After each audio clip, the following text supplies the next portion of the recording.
In the quiet corners of libraries, the solitary hum of cafes, and the secluded paths of parks, there's a group of people lost in a world of their own. They're not daydreaming, they're deep thinking. This intense focus, this insatiable curiosity, is not just a personality trait, but a cognitive superpower. It's what psychologist Elaine Aron calls sensory processing sensitivity, a trait found in about 20% of the population, often referred to as high sensitivity. These deep thinkers absorb information like a sponge, processing it intensely and thoroughly.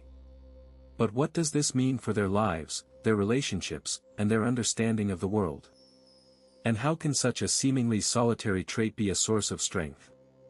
Imagine a person who, instead of skimming the surface of life, dives deep into the ocean of thoughts and ideas. They don't just see the iceberg, they explore its depths, its history, its impact. This is the power of deep thinking. But it's not just about the power, it's about the price. It's not just tiredness. It's a feeling of their battery slowly leaking, percent by percent, with every forced small talk.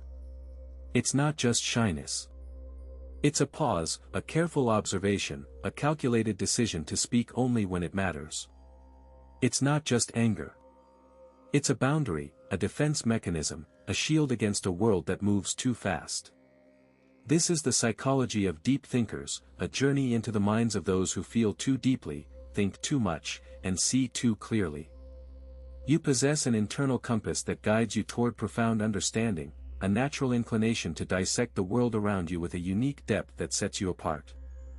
This internal compass, a concept akin to what psychologist Carl Rogers termed the organismic valuing process, is an innate mechanism that steers deep thinkers towards meaningful engagements. It's not a physical tool, but a mental inclination, a silent whisper that urges them to question, explore, and understand. It's like a lighthouse beam cutting through the fog, revealing the contours of the world in shades of gray and nuances that others might miss. Consider a deep thinker in a bustling cafe, their eyes scanning the scene, not just seeing the people, but absorbing their interactions, their body language, the unspoken stories unfolding between sips of coffee. This is not mere observation, it's a deep dive into the human experience, a quest to understand the underlying currents that govern our behaviors. This profound understanding is not a passive process. It's an active dissection, a mental dissection of the world that deep thinkers engage in, much like what philosopher René Descartes advocated for, but with a focus on the external world rather than just the self. They pick apart ideas, turning them over in their minds like a diamond cutter examining a rough stone. They ask questions that others might not even think to entertain. Why do we do this? What if we tried that instead? What are the implications of this belief, this action, this societal norm? It's not just about finding answers, it's about understanding the questions themselves, about seeing the world not just as it is, but as it could be.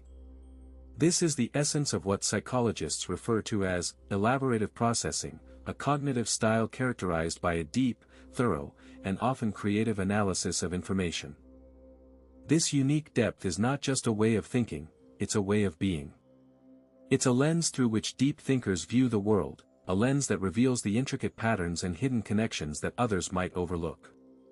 It's like having a mental magnifying glass, allowing them to see the details that others miss, to understand the complexities that others simplify. This is not just about intelligence, it's about a different way of engaging with the world.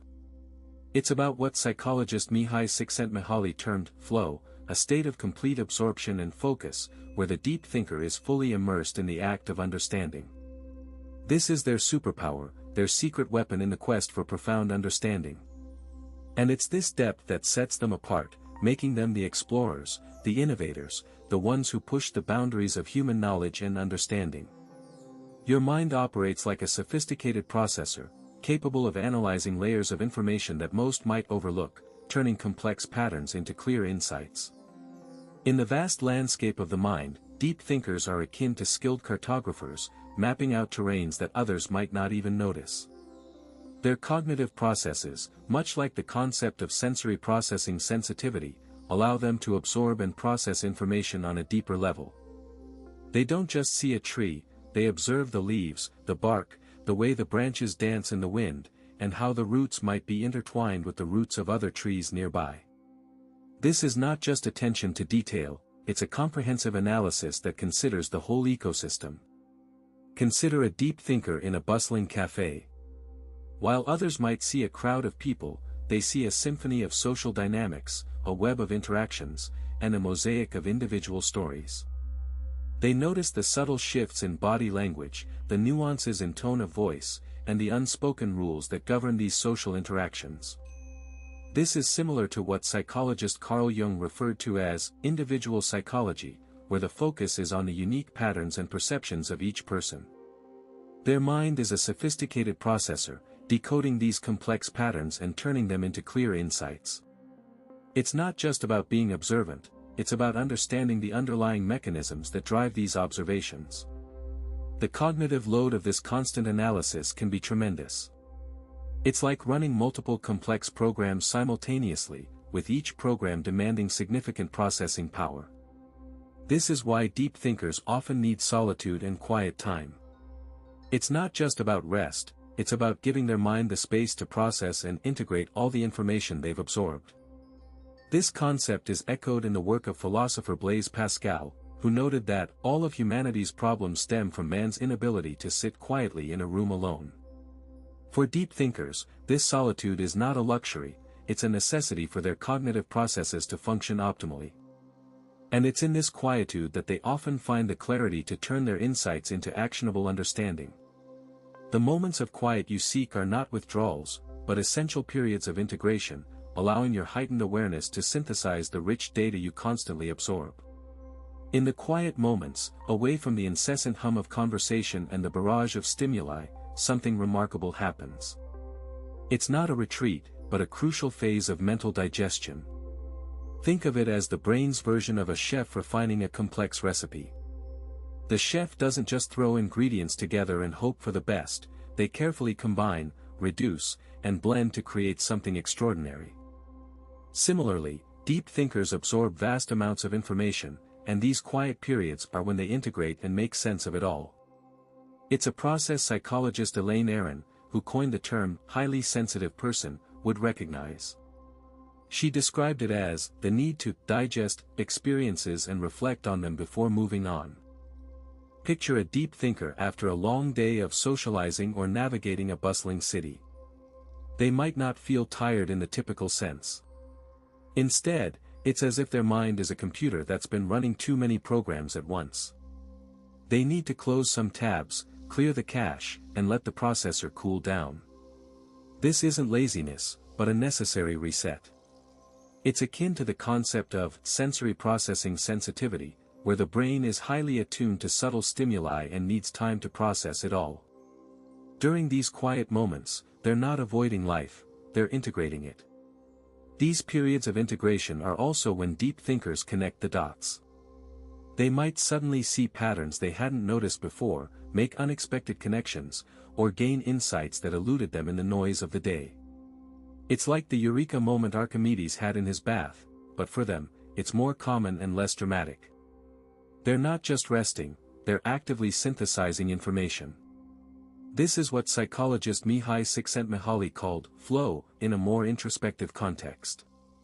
It's a state of deep focus and engagement, but instead of outward action, it's inward reflection. In these quiet moments, deep thinkers are also recharging their emotional batteries. They're not just processing information, they're also regulating their emotions. It's like they're tuning an instrument, making sure everything is in harmony. This is where the concept of self-determination theory comes into play, specifically the need for autonomy. Deep thinkers need these quiet periods to feel in control of their environment and their thoughts. It's not about escaping, it's about regaining balance. And with that balance, they're ready to face the world again, absorbing more, thinking deeper, and integrating it all. This deep engagement with existence is a testament to your capacity for presence, a conscious choice to experience the world not just as it appears, but as it truly is. Deep engagement with existence is not merely a passive observation but an active, conscious choice. It's the deliberate decision to peel back the layers of superficiality, to see beyond the surface-level chatter and distractions that often dominate our daily lives. This engagement is a testament to the deep thinker's capacity for presence, a presence that psychologist Carl Rogers might describe as a state of being fully present and engaged in the here and now, with an open, non-judgmental attitude. It's not just about being in the world, but being fully, consciously, and authentically present in it. Consider the deep thinker in a bustling cafe.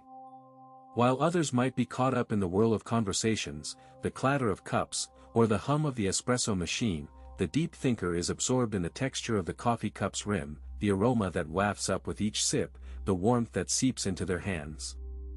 They are not merely drinking coffee, they are experiencing it.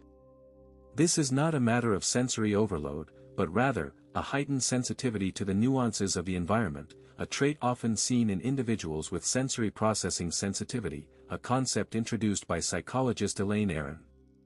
This sensitivity is not a weakness but a strength, a lens that allows them to perceive the world in a more vivid, more authentic way. It's a conscious choice to experience the world not just as it appears, but as it truly is.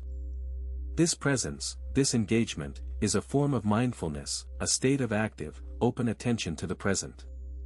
It's not just about being in the moment, but truly seeing the moment, in all its complexity and beauty. This deep presence is not a passive observation but an active engagement. It's a conscious choice to interact with the world in a meaningful way, to seek understanding and connection. It's a testament to the deep thinker's capacity for empathy, their ability to understand and share the feelings of another. This empathy is not a passive sympathy, but an active, conscious engagement with the emotional experiences of others. It's a form of what philosopher Martin Buber might describe as an first-thou relationship, a genuine, authentic connection with the other. This engagement, this presence, is a form of resistance. It's a resistance against the superficiality of modern life, the constant noise and distraction that often dominate our daily experiences. It's a choice to engage with the world in a deeper, more meaningful way, to seek understanding and connection in a world that often prioritizes speed and convenience over depth and authenticity. This resistance is not a rejection of the world, but a reaffirmation of the deep thinker's commitment to presence, to engagement, to authentic connection. As we wrap up, remember this: deep thinkers aren't just walking dictionaries or walking libraries. They are individuals who feel the world with an intensity that others might not.